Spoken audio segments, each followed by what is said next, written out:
dovete sapere che il coro della Giulia non canta solo canzoni di guerra o canzoni degli alpini, perché altrimenti sarebbe una noia galattica. Quando noi siamo entrati in brigata avevamo un mansionario e in questo mansionario c'erano dei titoli di brani che erano obbligatori, non c'era storia.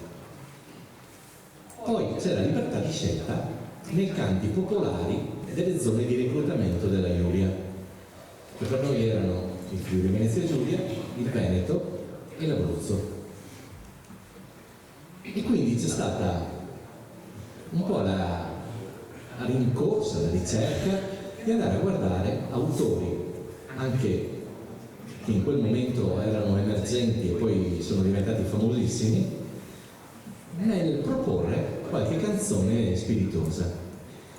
La canzone che vi proponiamo adesso in realtà non la cantavamo mai in concerto perché era vista sempre un po' sopra le righe e quindi ogni tanto c'era qualche preoccupazione.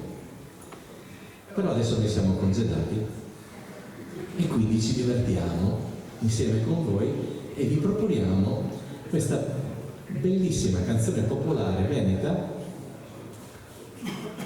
in cui non vi racconto le parole, ve le ascoltate e capite dalle parole lo spirito che la canzone ha.